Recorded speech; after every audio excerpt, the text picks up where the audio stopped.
어느 날 문득 나는 내가 어디로 가고 있는지보다 왜 걷고 있는지를 잊고 있다는 사실을 깨달았다.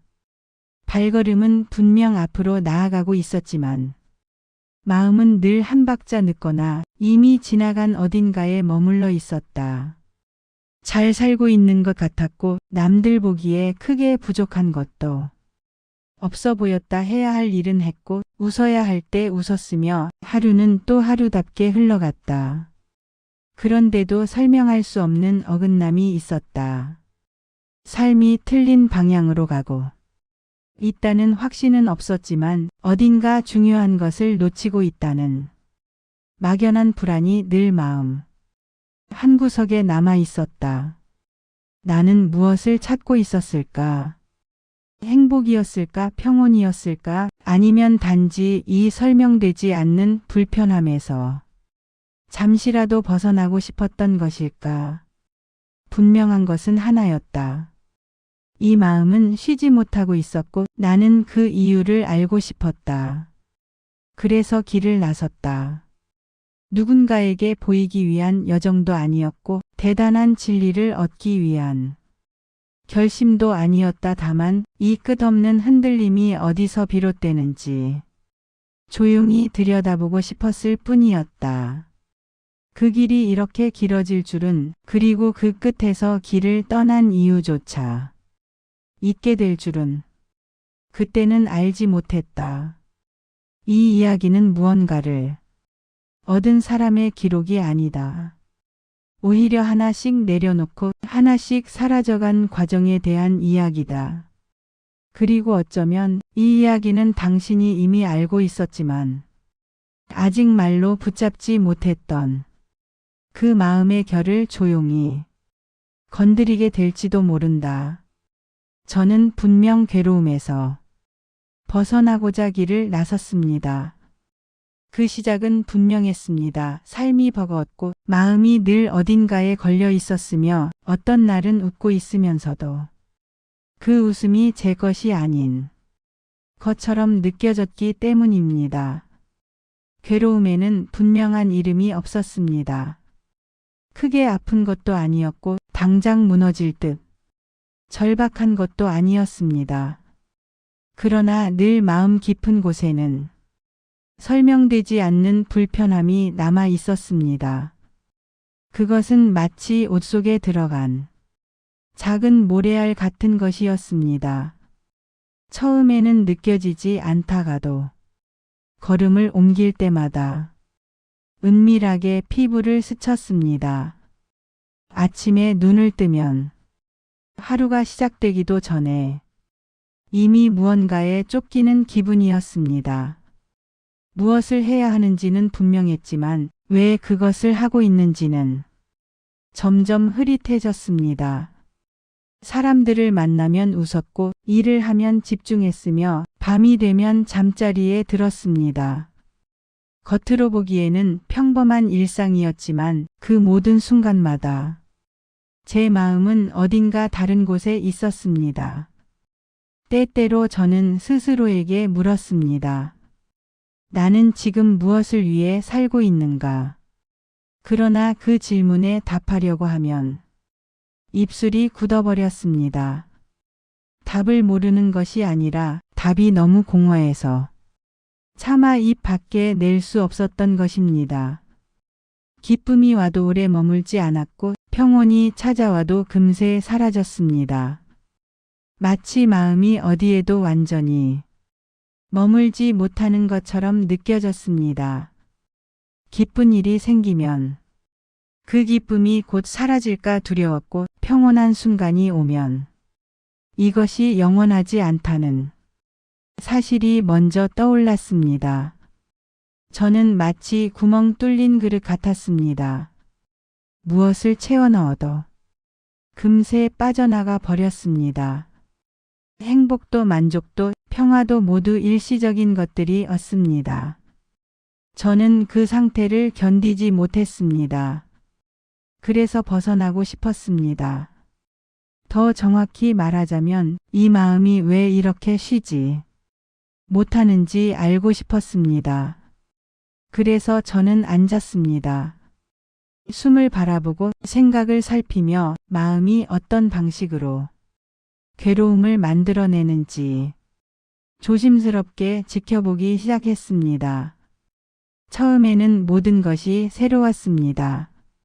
생각이 이렇게 끊임없이 일어난다는 사실도, 감정이 이렇게 빠르게 바뀐다는 사실도, 그 전까지는 깊이 보지 못했던 것들이었습니다.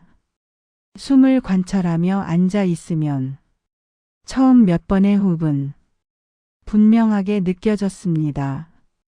들숨이 들어오고 날숨이 나갑니다. 그러나 세 번째 호흡이 지나갈 무렵이면 어느새 생각이 숨을 덮고 있었습니다. 아침에 만났던 사람의 표정, 오후에 처리해야 할 일, 지난주에 있었던 대화의 한 마디 생각들은 초대받지 않았지만 끊임없이 찾아왔습니다. 그것들은 마치 주인 없는 개들처럼 제멋대로 왔다 갔다 했습니다.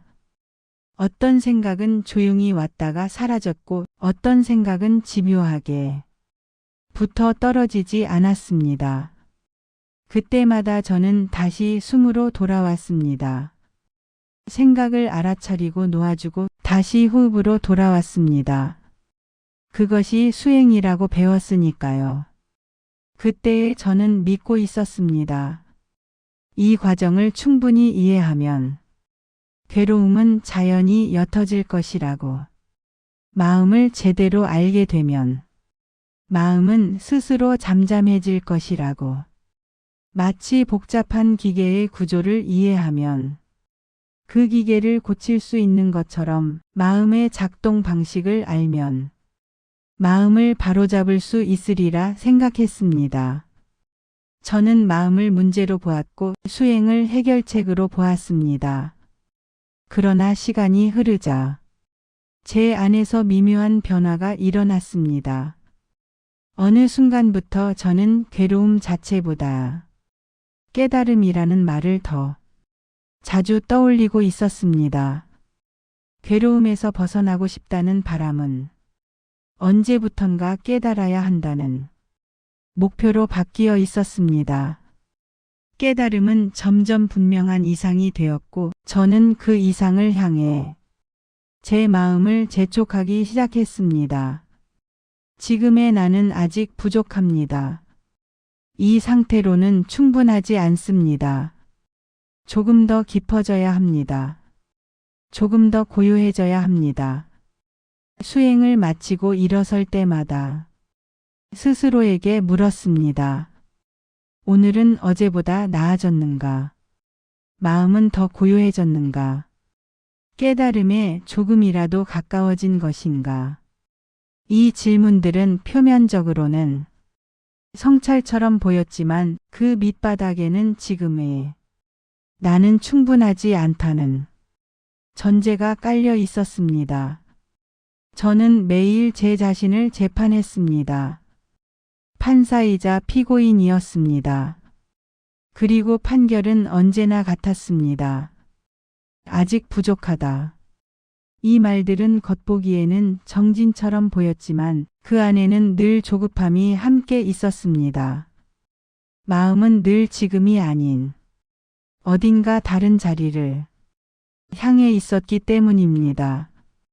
저는 앉아 있으면서도 이미 다음 상태를 기다리고 있었습니다. 숨을 쉬면서도 지금의 숨은 아직 온전하지 않다고 느끼고 있었습니다. 마음이 산란하면 아직 멀었구나 하고 낙담했고 마음이 잠잠하면 이것을 계속 유지해야 해 하고 긴장했습니다.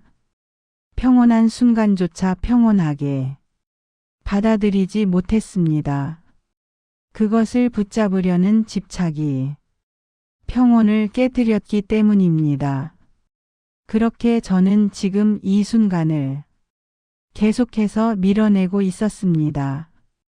현재는 늘 불충분했고 미래만이 희망이었습니다. 그러나 미래는 결코 오지 않았습니다. 내일이 되면 그것은 또 다른 지금이 되었고 그 지금은 다시 불충분했습니다. 어느 날 문득 이런 물음이 제 안에서 조용히 일어났습니다. 나는 언제부터 이렇게 급해졌습니까? 처음 길을 나설 때 저는 그저 괴로움이 덜어지기를 바랐을 뿐입니다. 그런데 지금의 저는 괴로움보다도 더 단단한 무엇에 스스로를 묻고 있었습니다. 그것은 되어야 할 나였습니다. 깨달은 나, 흔들리지 않는 나, 더 이상 부족하지 않은 나. 그 모습은 늘 미래에 있었고 그래서 지금의 저는 항상 미완이었습니다.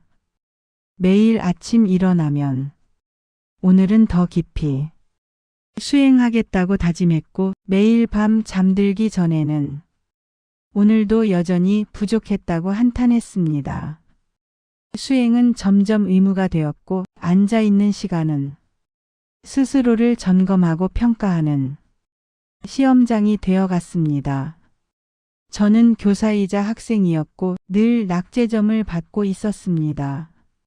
그 사실을 알아차린 순간 저는 처음으로 발걸음을 멈추었습니다. 아직 답은 없었습니다. 그러나 분명히 느낄 수 있었습니다. 제가 찾고 있던 것은 어쩌면 너무 멀리 가 있었는지도 모른다는 것을 혹은 처음부터 잘못된 방향으로 걸어왔는지도 모른다는 것을. 저는 다시 앉았습니다. 이번에는 더 진지하게, 더 올바르게 고요해지려 했습니다. 숨을 놓치지 않으려 애썼고 생각이 일어나면 바로 알아차리려 했습니다. 마음이 흐트러질 때마다 다시 중심으로 돌아오려 노력했습니다. 그러나 이상하게도 그럴수록 마음은 더 분주해졌습니다. 고요해지려는 노력은 끊임없는 감시가 되었고 그 감시는 긴장을 낳았습니다. 숨을 관찰하는 동안에도 제대로 관찰하고 있는가를 끊임없이 확인했습니다. 생각이 일어나면 빨리 알아차려야 해라는 또 다른 생각이 뒤따랐습니다. 저는 마치 자신의 그림자를 쫓는 사람 같았습니다. 빠르게 걸을수록 그림자도 빠르게 움직였고 멈춰 서면 그림자도 함께 멈췄습니다. 결코 그림자를 앞지를 수 없었습니다. 마음속에는 늘 감시자와 감시받는 자가 함께 존재했습니다. 그리고 그 둘 사이의 긴장이 고요함을 불가능하게 만들었습니다. 고요함을 만들려는 마음은 이미 고요하지 않았습니다. 평정을 얻으려는 자는 이미 평정 밖에 서 있었습니다. 이것은 단순한 역설이 아니었습니다.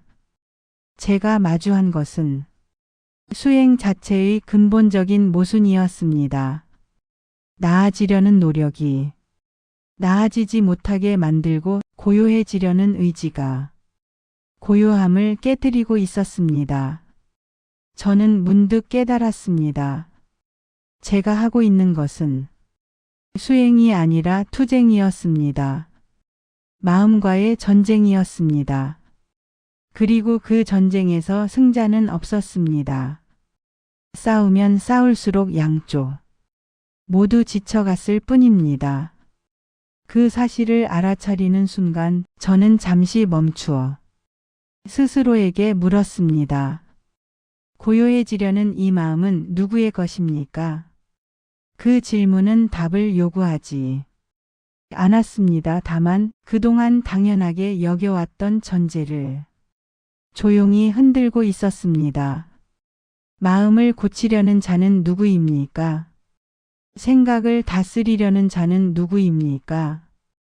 깨달음을 향해 나아간다고 믿고 있는 이 나는 과연 어디에 있습니까? 저는 그 물음을 곱씹었습니다. 수행하는 나는 누구인가 관찰하는 나는 누구인가 더 나아지려고 애쓰는 나는 누구인가. 그 물음 앞에서 마음이 잠시 말을 잃었습니다. 그동안 너무도 분명하다고 믿어왔던 수행하는 나라는 존재가 갑자기 희미해졌습니다. 생각해보니 저는 나라는 존재를 한 번도 직접 본 적이 없었습니다.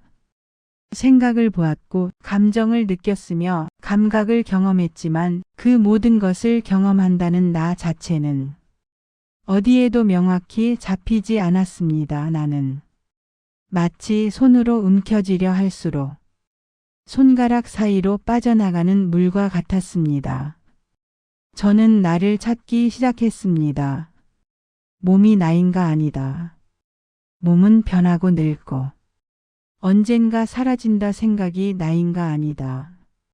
생각은 끊임없이 바뀌고 제 마음대로 일어난다. 감정이 나인가 아니다. 감정도 왔다가 사라진다.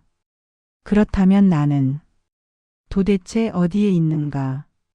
그때 저는 알지 못한 채 아주 중요한 틈 앞에 서 있었습니다. 무언가를 더하려는 힘이 잠시 빠져나간 자리였습니다. 그 틈은 길지 않았습니다. 몇 초 혹은 몇 분이었을지도 모릅니다. 그러나 그 짧은 순간 동안 세상은 이전과 달리 보였습니다. 소리는 여전히 들렸지만 그것을 듣는 나는 없었습니다. 생각은 여전히 떠올랐지만 그것을 생각하는 나는 없었습니다. 모든 것이 그저 일어나고 있을 뿐이었습니다. 누군가의 소유도 아니고 누군가의 행위도 아닌 그저 일어남 자체였습니다. 바람이 나뭇잎을 스치는 것처럼 생각이 의식을 스쳤습니다. 새가 하늘을 나는 것처럼 감정이 마음을 지나갔습니다. 그 모든 것에 주인이 없었습니다. 그러나 그 틈은 곧 닫혔습니다. 이것이 뭐지?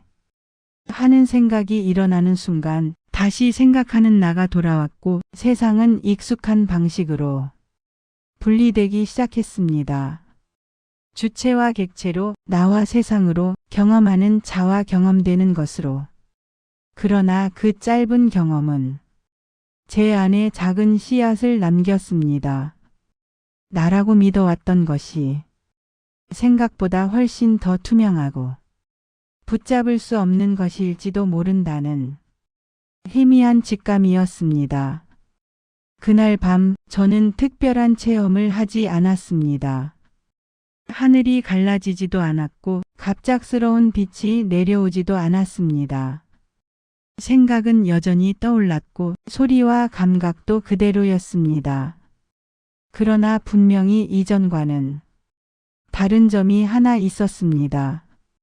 생각이 일어나도 그 생각 안으로 들어가지 않았습니다.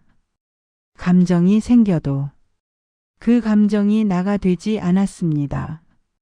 마치 강은 흐르는데 저는 더 이상 물속에 있지 않은 듯 했습니다. 강둑에 앉아 그 흐름을 바라보고 있는 느낌이었습니다.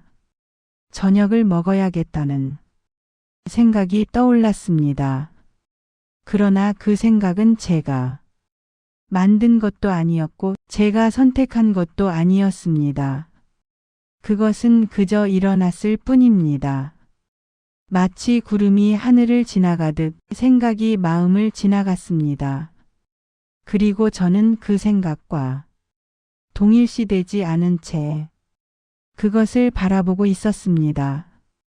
나는 배가 고프다가 아니라 배고픔이라는 감각이 일어나고 있다였습니다. 나는 이것을 생각한다가 아니라 이런 생각이 일어나고 있다였습니다. 이 작은 차이가 모든 것을 바꾸었습니다. 생각은 여전히 왔지만 저는 더 이상 생각 속에 갇히지 않았습니다.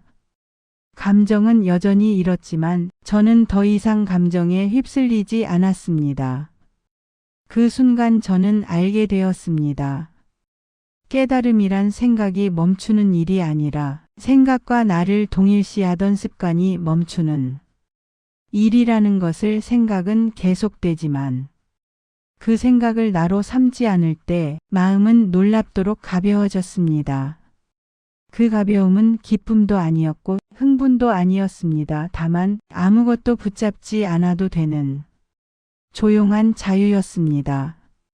과거의 기억이 떠올라도 그것에 사로잡히지 않았고 미래의 계획이 생겨도 그것에 휘둘리지 않았습니다. 모든 것이 와서는 머물다가 자연스럽게 흘러갔습니다. 저는 그 흐름을 막지도 붙잡지도 않았습니다. 그것은 마치 손을 펴고 있는 것과 같았습니다. 무엇이든 오면 잠시 머물 수 있고 가고 싶으면 갈 수 있었습니다. 주먹을 쥐고 붙잡으려 하지 않았기 때문입니다. 그 밤 저는 처음으로 아무것도 바꾸지 않은 채 그대로 머물 수 있었습니다. 그리고 그 자리에서 아주 미세하지만 분명한 깨달음이 조용히 숨쉬고 있었습니다. 마음이라는 것은 참으로 영악한 사기꾼과 같습니다. 폭풍우가 치던 바다가 잠잠해지고 거칠게 요동치던 수면 위로 맑은 달빛이 비치기 시작할 때 저는 마침내 모든 여정의 끝에 도달했다고 믿었습니다. 가슴 깊은 곳을 짓누르던 무거운 돌덩이가 사라진 것 같았고 세상의 소음은 더 이상 저를 찌르지 않았습니다. 바람 소리조차 하나의 선율이 되어 귀에 스며들었습니다. 그 평온은 너무도 달콤했습니다. 그래서 저는 아주 짧은 순간 방심하고 말았습니다. 저도 모르게 그 상태에 이름을 붙여버린 것입니다. 이것이 깨달음이다. 그 이름을 붙이는 순간 비극은 다시 시작되었습니다. 이름은 곧 경계가 되었고 경계는 소유를 낳았습니다. 소유는 반드시 상실에 대한 공포를 동반합니다. 평온을 유지하고 싶다는 아주 미세한 욕망이 조용히 고개를 들었습니다. 처음에는 그것이 선량한 의도로 보였습니다. 이 좋은 상태를 잘 간직해야 합니다. 다시는 과거의 어리석음으로 되돌아가지 말아야 합니다. 이 깨달음을 잃지 말아야 합니다. 그 말들은 겉으로는 결심처럼 보였지만 그 이면에는 분명한 그림자가 있었습니다. 잃을지도 모른다는 두려움. 이 고요함을 놓치면 어쩌지? 다시 화가 나고 다시 불안해지면 나는 실패한 것이 아닐까? 그 생각이 스치자 기적처럼 투명했던 마음의 호수에 다시 흙탕물이 일기 시작했습니다. 평온을 지키려는 순간 저는 이미 평온에서 한 발짝 물러나 있었습니다.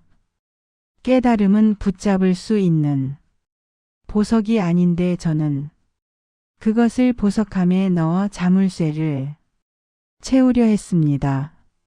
마음은 다시 긴장했습니다. 어깨에 힘이 들어가고 호흡은 짧아졌습니다.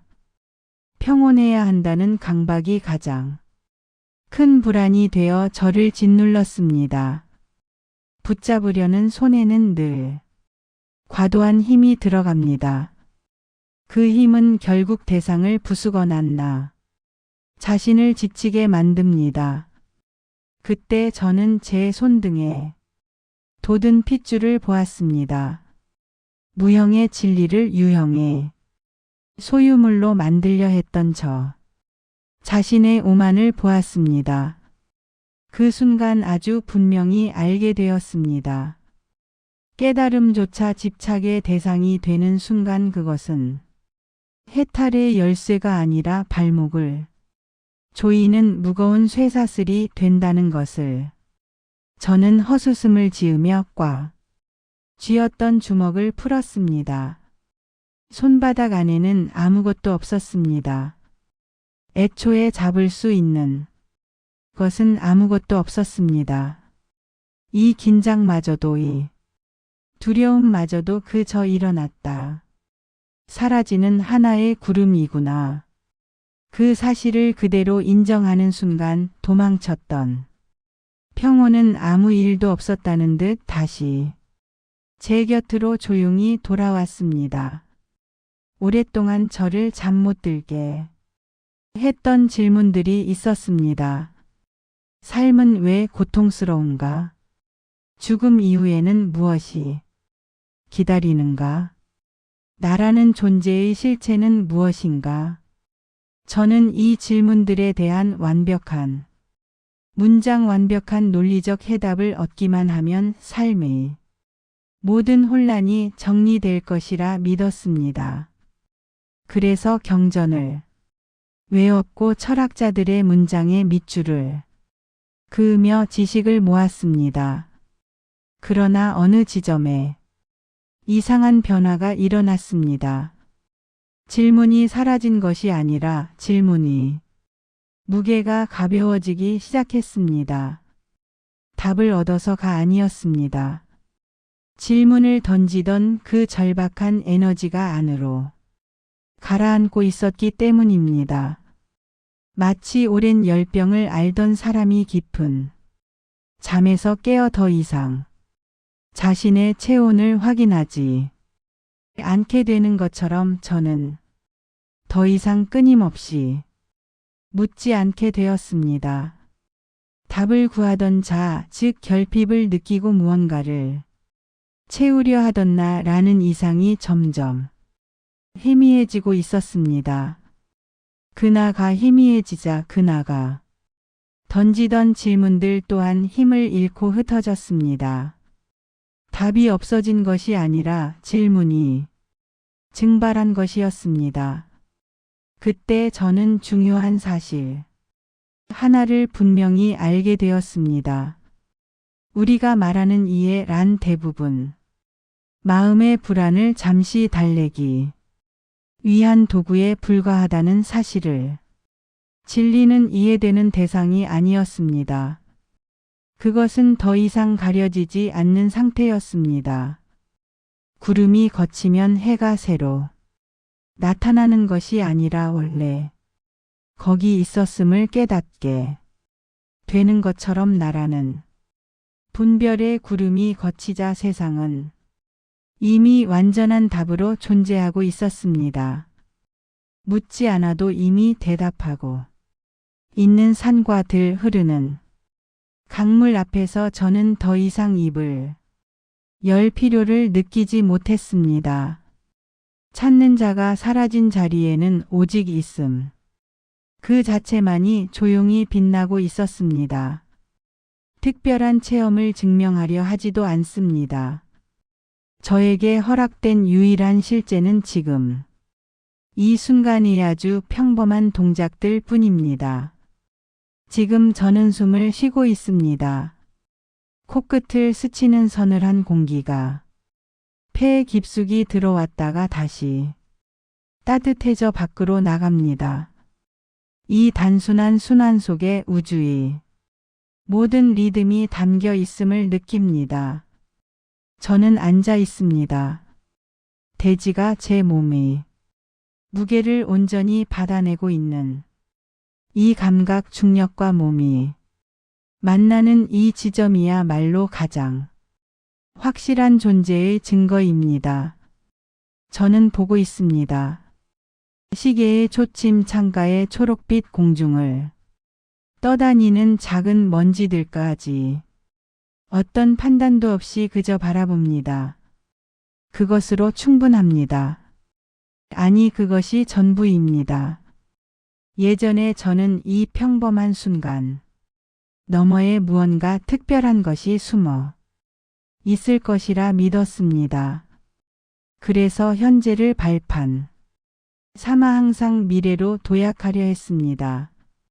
그러나 이제는 압니다. 더 나아갈 곳은 없습니다. 지금 이 자리에서 발을 떼는 순간 저는 오히려 진리에서 멀어질 뿐입니다. 특별한 상태가 오지 않아도 좋습니다. 황홀경에 빠지지 않아도 괜찮습니다. 지금 이 보잘것없어 보이는 앉음 속에, 이 흔한 숨결 속에 아무것도 부족함이 없다는 것을 알기 때문입니다. 저는 아무것도 얻은 것이 없습니다. 지식도 권능도 불멸의 상태도 얻지 못했습니다. 다만 가려져 있던 커튼을 열고 실상을 보았을 뿐입니다. 그리고 그 실상을 지켜보던 보는 자마저도 이제는 주장할 자아를 잃고 정적 속으로 조용히 녹아들고 있습니다. 주체와 객체가 사라진 이 텅 빈 충만함 속에서 저는 비로소 진정한 휴식을 얻었습니다. 더 이상 찾을 것이 없으므로 저는 이제야 비로소 걷기 시작합니다.